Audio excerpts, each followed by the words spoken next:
Heerlik om vanoggend hier by mekaar te kan wees. My naam van die Here groot maak. Ag, ek het tog heilig afsit asseblief. Ek steek so in die boom. Lyk my dis ook die sweets. So, ek is baie dankbaar dat elke vanmôre hier is. Ek wil verskoning maak vir pastoor Jonathan. Hy is nog in die bed, so ons bid die Here ook vir hom verspoedige genesing vir Chantel ook. Want ons weet, ons aanbid die groot geneesheer. Baie dankie. Ons aanbid die groot geneesheer. By hom is alle dinge moontlik. En dit is altyd 'n voorreg om so by mekaar te kan kom, om nuwe gesigte te sien, om familieraad te sien, om te sien maar die Here is besig om te werk in mense se harte en mense se lewens. Daar's 'n opgewondenheid in ons binneste. Dit is lekker vanmôre om hier te kan wees. Ons gaan saam lees vanmôre die woord van die Here in Openbaring. En ons gaan lees hoofstuk 2 vanaf verse 1. Openbaring, so die laaste boek in die Bybel. Ek sien dan is er 'n paar Bybels hier so daar.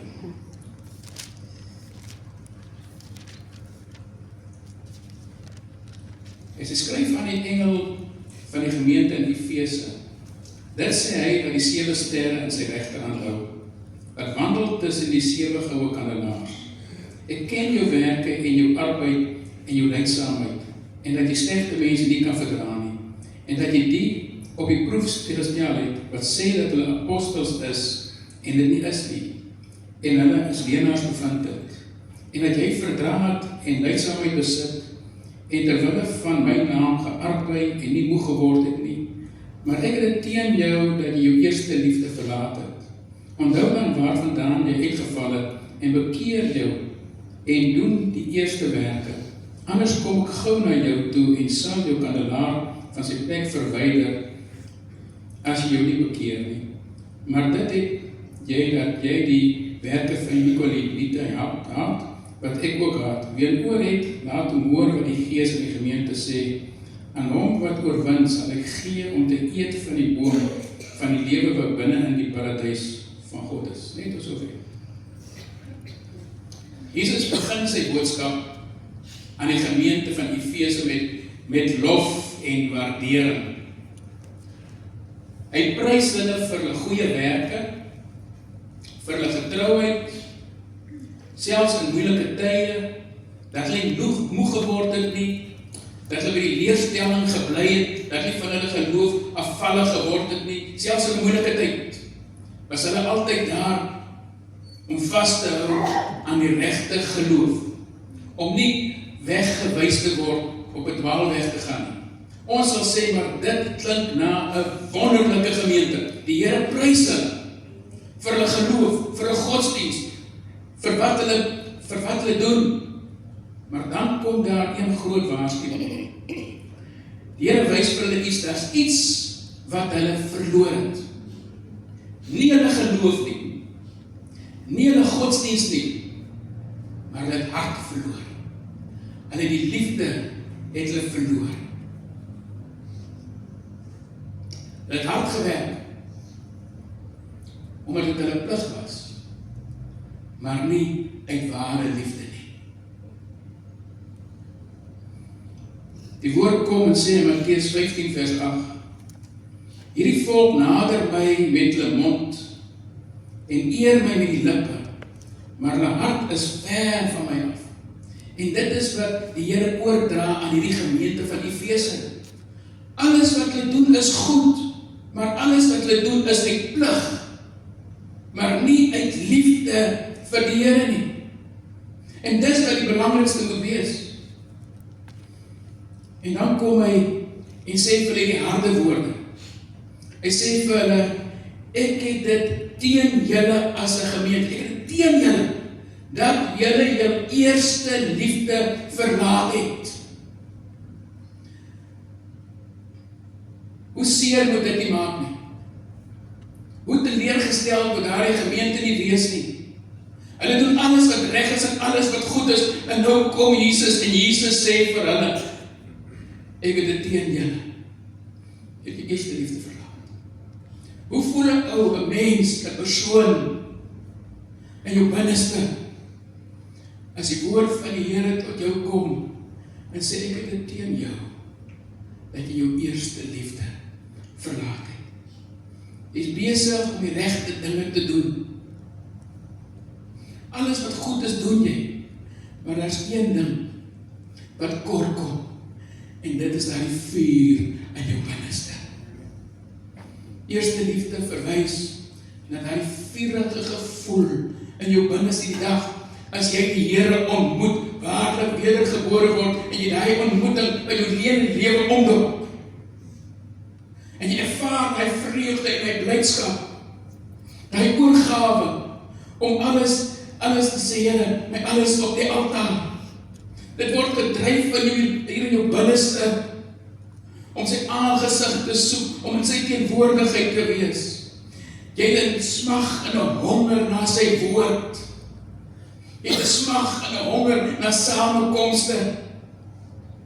Hoe Dawid gesê, ek was bly toe hulle vir my sê, laat ons na die huis van die Here gaan. Hy het ons 'n opgewondenheid in sy binneste. Hy kon nie wag nie om in die huis van die Here te kan kom. 'n Opgewondenheid om 'n plek van samekoms te wees, om die naam van die Here groot te maak. Die Engelsgangers het gesê, was ons hart nie brandend?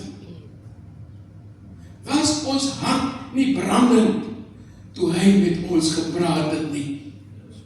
Kry u nog daardie vuur in die binneste? Het u nog daardie vuur in die binneste wat brand?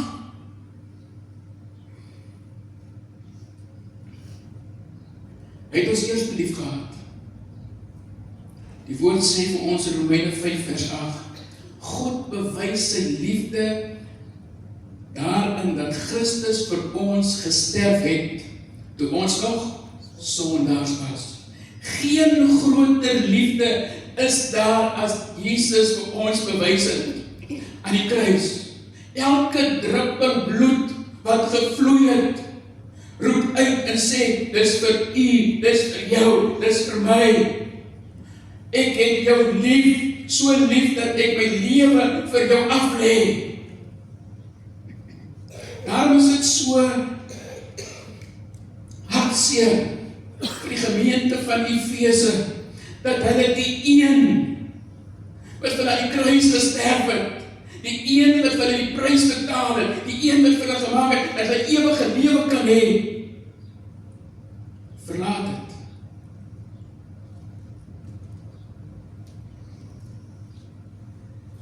Jesus staan nie met 'n koue hart voor die deur nie. Hy staan met 'n hart van liefde. Vra, waar is daar die liefde wat julle eens gehad het? Waar is die ywer, die passie wat jy eens gehad het?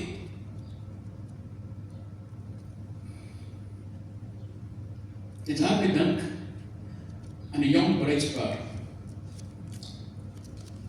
Die liefde blom. Hulle hart is vol nuwighede, kom ons sê, daar's vreugde in hulle bruidskap, in hulle hart. Die liefde klop warm. Fluister vir mekaar hier in die ore. Vat hier mekaar se hand, en as jy vat in die hand, gaan nie plaats maar so. Ek weet jy, onthou iemand die verliefdheid, kom weet nie. Kom weet nie onthou. Daar kom eerste keer daar met die Silvera se hand gevat. Dit is, jou hart gaan nie so. Daar is 'n opgewondenheid in jou binneste, maar te sien, jy kan nie anders, jy wil nie by haar kom. Ek het 1200 kilometers gery om by Sonja te kom. Ek sê ook so ver, eers vir enigiets anders nie. Ek het gery. Hoekom? As sy met my praat, maak die hart so. As hy haar vat, maak my hart so. Dat is die vuur in my binneste. Opgewondenheid. Kan ure saam deurbring. Baie met mekaar sit te gesels. Briewe skryf, ons het ook briewe geskryf. Nou is dit boodskapies op WhatsApp. klomp hartjies en klomp swinkies en al wat dit dingetjie is wat jy daar opsit, om te wys, man, ek is daarom lief vir jou. En dan, net 'n tydjie later, soms nie eers jare later nie, dan sien hy selfde paartjie, en sien maar, daardie vurige liefde wat hulle vir mekaar gehad het, is nie meer daar nie. Hulle vat skaars op mekaar se hande. Daar is nie meer daardie begeerte in jou binneste om by mekaar te kan wees nie.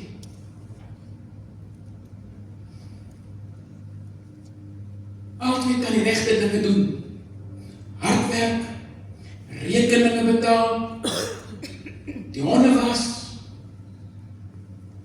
gras sny, al die dinge kan jy doen, mooi kyk na die kind. Maar as daardie liefde vir mekaar nie meer daar is nie, het dit alles 'n plig geword en nie meer liefde nie. Dis liefde wat jou hart laat warm klop. Praat nie meer met mekaar. Kan in dieselfde bed slaap, maar die harte is ver van mekaar. Kan miskien sê dit is lief vir jou, maar bedoel dit nie regtig nie. Sê maar net die woorde. Die ou drukkies en die ou soentjies verdwyn nog sommer. Daai tyd wat jy so verlief was, pas getroud het, en jy wil nie eers amper badkamer toe gaan sonder eers vir jou vrou te sê, bye-bye. Jy mis mekaar, jy by mekaar wees. As ek by die weg werk is, kan ek nie wag om by die huis te kom. Maar alles word plig. Ek moet dit doen. En so het gegaan by die gemeente in Efese. Hy liefde vir die Here, hy vuur in die binnekant, het doodgegaan.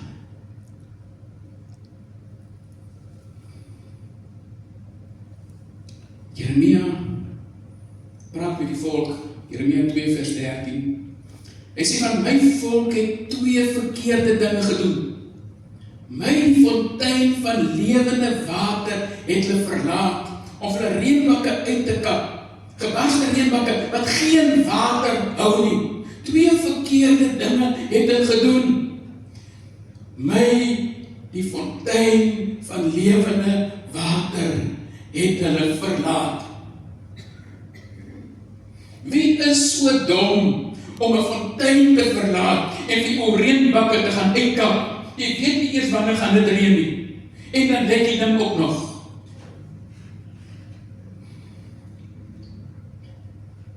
As die fontein daar is nie, dan kom maar droogte. Dan het mense dors.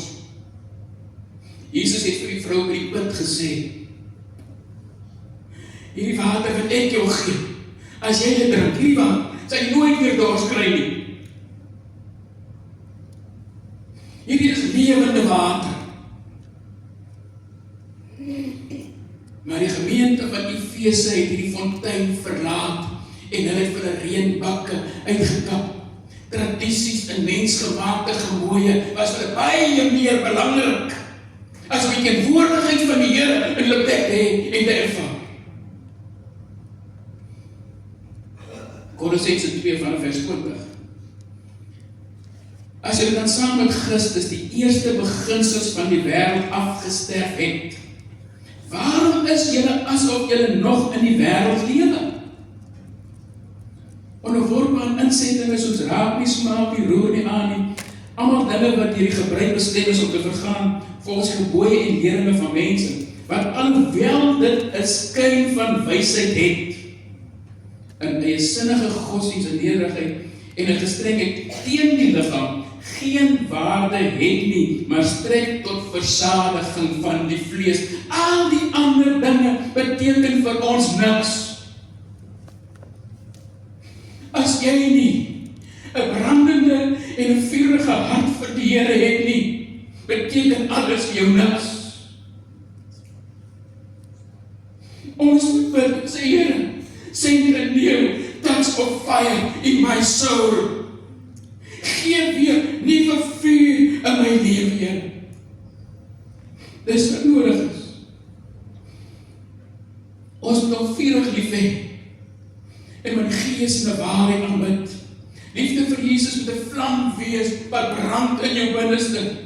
Romeine 12 vers 11 sê, wees nie traag in die ywer nie, wees vurig van gees, dien die Here met 'n passie, vurigheid. Dis wat dan moet wees in elkeen van ons.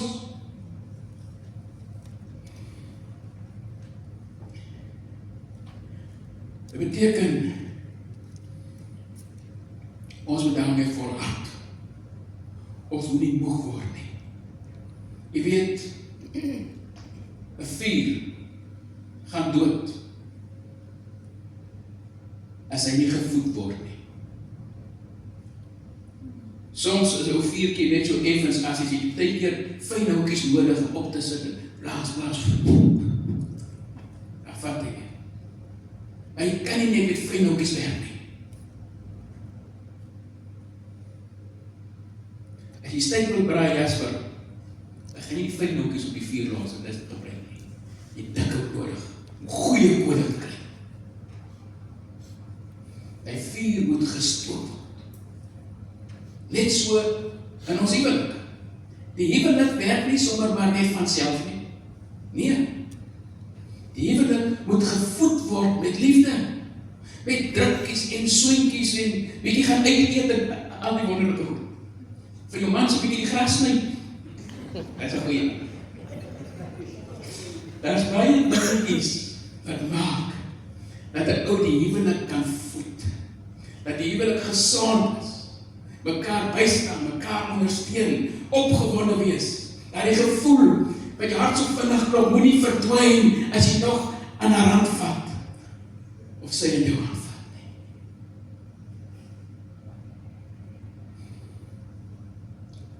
nie. Net so moet ons verhouding met Jesus gevoed word. Jy kan nie net los nie, want hy koel raak koud. Hy moet gevoed word met die woord. Moet gevoed word met aanbidding en lofprysinge. Moet gevoed word met deursamekomste. Afsondering om na die vuur te koester. Oeg, ek was so, ek en my vriend, weet jy of jy nog verdaad die onthou nie, Jasper, om ben. Ons is saam geswat. Maar voordat ons geswat het, ons was ywerig geweest, ons kan nie wag om hier by die kerksaal Saterdag te kom sit, met 'n bottel Coke en met die Bybel, en sit ons 3 ure daar, ons doen Bybelstudie. Daar's 4, as jy hoor, daar's 'n konferensie, dan ry ons Pretoria toe, ons wil wees by die konferensies. Eendag hoor, daar's weer 'n konferensie daar, en daar by, is het, Dakpies, daar hier is dit. Hy sê, maar, kom ons gaan ook. En ons reël, ons gaan so doen. Toe ons die dag dan kom die diens begin, toe sit die huwelik seminar. Die een van ons is nog getroud, ek het nog nie eens 'n meisie nie. Die huwelik seminar. Maar definitief het het my gejag. Maar daar's 'n ywer in jou binneste. Daai tyd as jy tot bekering kom en die Here vind in jou lewe, jy het 'n ontmoeting met hom. Ons is 'n vuur wat brand in jou binneste. Jy kan nie stil bly nie. Jy wil vir almal vertel van die grootheid en die goedheid van die Here. En dan gebeur dit soms,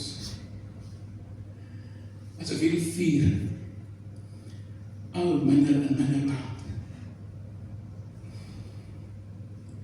En dan wat op die Here bid is, Here, help my. Hierdie kole in my lewe is besig om dood te gaan. Ek het nuwe vuur in my lewe nodig.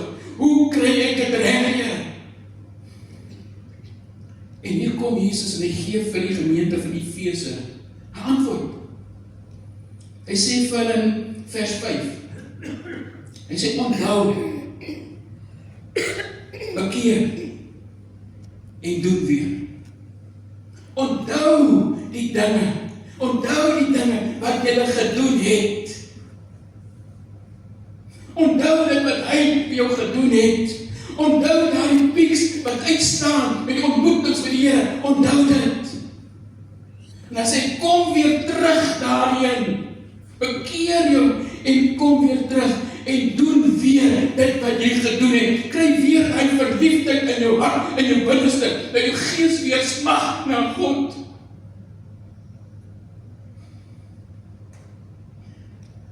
Soos sy hart smag na waterstrome, smag my siel na U, o God. 'n opgewondenheid en 'n brandende gevoel in jou binneste. Opgewonde, ek kan nie wag dat dit Sondag word nie. O, ek wil by die kerk kom. Ek wil saam met medegelowiges die naam van die Here groot maak. Ek wil nie gevra word nie. Maar dit is hy vuur wat begin brand in jou binneste. Onthou, bekeer jou en doen weer. God die Vader roep ons tot gemeenskap met sy Seun Jesus Christus.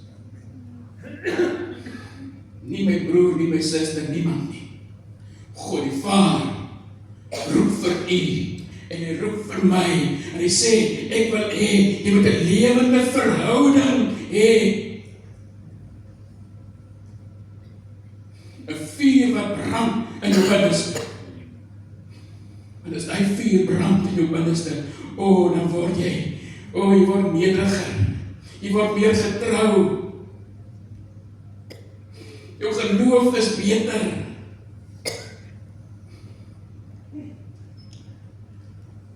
Ons moet die Here lief hê. Nou dink ek partykeer die woordjie liefde, lief, wat beteken dit?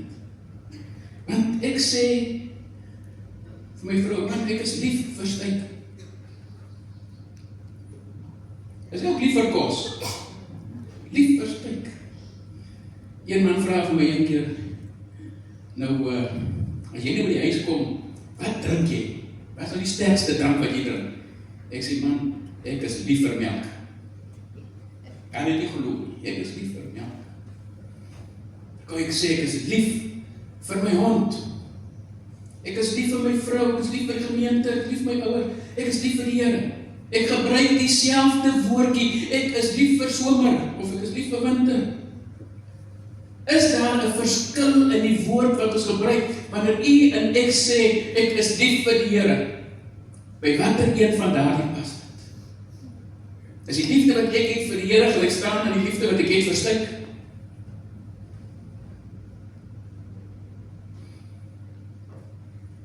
Ons sien vir Petrus. Petrus is altyd 'n vinnige ou gewees. Toe die Here vir hom sê, jy sal my verloon, dan is hy baie vinnig om te sê, dit sal nie gebeur nie. Nooit sal jy die Here verlaat nie, nooit. Maar wat gebeur? Toe hy onder druk kom, toe verloor hy die Here 3 keer. Deur te sê, ek ken hom nie. Die derde keer wat hy sê, ek ken hom nie. En die haan kraai, volgens Lukas 22 vers 61. Kyk Jesus na Petrus. En Petrus sien hom. En hy gaan uit en hy bitterlik begin ween.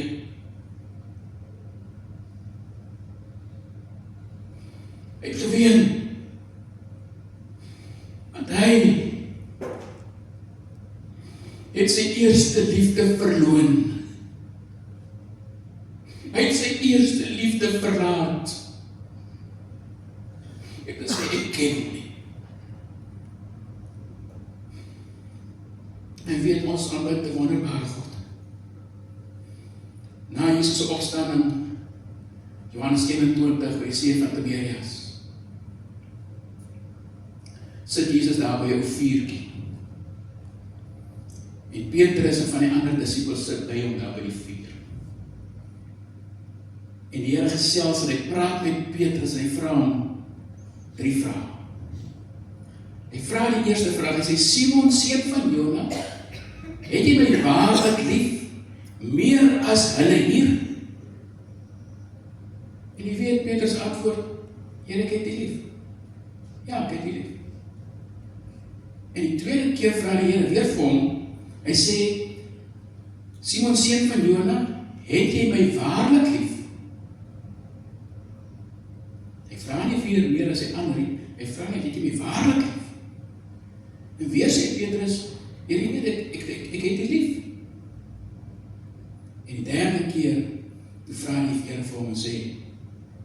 Simon seun van Jona, het jy my lief? Die woord waarlik is nie meer daar nie. Al kleiner geword na onder. Petrus het bedroef geword. Hy begin huil. Die eerste 2 kere wat Jesus gevra het jy lief, het hy die Griekse woord agapo gebruik, selfs as agape, agapo, wat beteken 'n goddelike selfopofferende liefde. So, Jesus het hom gevra, Petrus, het jy my lief soos wat ek jou lief het? En Petrus antwoord, ek het u lief, en hy gebruik die woord phileo. Wat beteken soos dat ek 'n vriend lief het, soos dat ek 'n broer lief het. En die tweede keer het die Here dieselfde gevra, Petrus dieselfde geantwoord. Die derde keer, toe gebruik Jesus Petrus se woord. Hy sê, het jy my maar net lief, soos wat jy 'n vriend lief het? Minder as wat ek jou lief het. En hy begin om te verstaan. Jy sien, Grieks het baie meer verduidelikings vir liefde. Ons moet voorvoegsels gebruik. Ek het jou waarlik lief, of ek het jou maar net lief.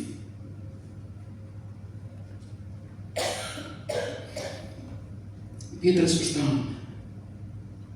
Die Here verwerp hom nie. Maar elke keer wat die Here hom gevra het die Here ook vir hom 'n opdrag gegee. Pas my skape op, laat my lammers by. Om hom te wys, daar is nog herstel vir jou, vir daardie liefde. Daar is nog steeds vir jou 'n beroep, iets wat jy moet doen. En nooit na daardie dag sal ons ooit weer in die Bybel lees dat Petrus vir Jesus verloon het, of dat sy liefde nog steeds phileo liefde is nie. Maar as Here kom en sê hy, dat ons moet mekaar lief hê, soos wat hy ons lief het, ons moet ook dieselfde liefde hê, selfopofferende liefde, goddelike liefde, liefde wat 'n verskil maak. Hierdie gemeente het nie meer hierdie liefde gehad nie. Hierdie liefde kan herstel word. Hy sê onthou van waar jy kom. Onthou hoe dit was. As hy begeer jou, kom terug en doen weer dit wat jy gedoen het in die begin. Alles begin met hierdie vraag: het jy my waarlik lief? Die Here waarsku. Hy sê vir hulle dat as hulle nie ag gee op sy versoek, dat hierdie liefde weer herstel, dat hy weer na hom toe gaan terugkom nie, wat gaan hy doen? Hy gaan die kandelaar van sy plek verwyder.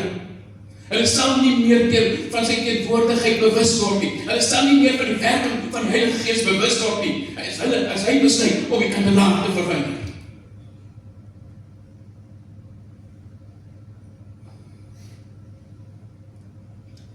Maar die Here gee ook 'n belofte.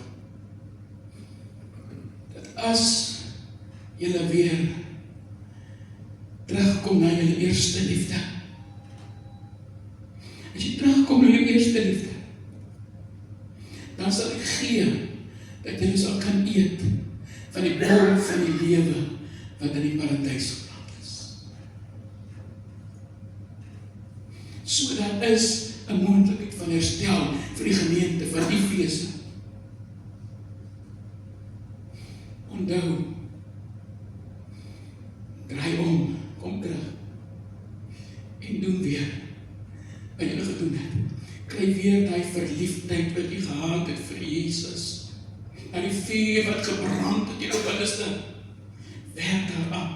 Sê, Here, kom blaas hierdie kole, Here, dat hierdie kole weer vlam vat in my lewe. Moet asseblief nie, Here, uit my lewe die kandelaar verwyder nie. Ja, Here, dat ek terugkom om tyd met U te spandeer soos wat ek altyd gedoen het. Moenie die kandelaar in my lewe verwyder nie.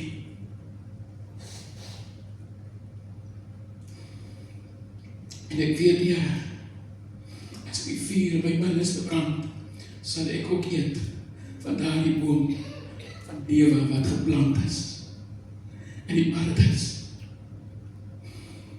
Dankie, Connie. Ons kan nie die fontein van lewende water verlaat om vir ons reënbakke uit te kap wat geen water hou nie. Mensgemaakte tradisies en gebruike beteken niks. Alles in my lewe moet nie plig wees nie. Dit moet nie vir my plig wees om kerk toe te kom nie. Nee, dis nie plig. Ek kom omdat ek hom liefhet. Ek kom omdat ek hom wil behaag. Nie vriende of mense nie, ek wil hom behaag.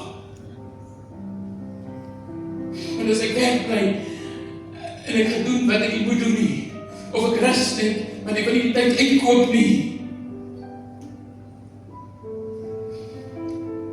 kan het maklik word dat die koolkant word.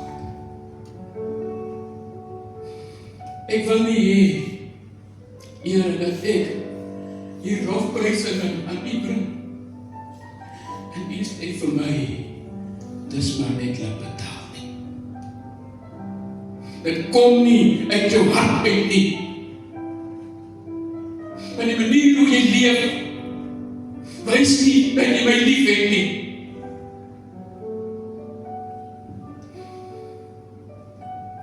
Hoe lyk die koning in U en in my lewe? Is daar die vuur nog daar? Sê die Here dan vanmôre vir U en vir my, kom weer terug. Draai weer terug. Onthou die dinge wat ek vir jou gedoen het. Onthou daai gevoel wat jy gehad het in jou binneste. Kom weer terug. En ek sal gee dat jy van die boom van die lewe kan eet. In die paradys. Send a new touch of fire in my soul, Lord. Gee 'n nuwe vuur in my lewe, Here. As U môre vir my die vraag vra, het jy my waarlik lief? Wat 'n woord gaan U en ek gebruik. Maar God ken ons hart. En hy sê, ek wil jou herstel. As jy nie bereid is om te kom.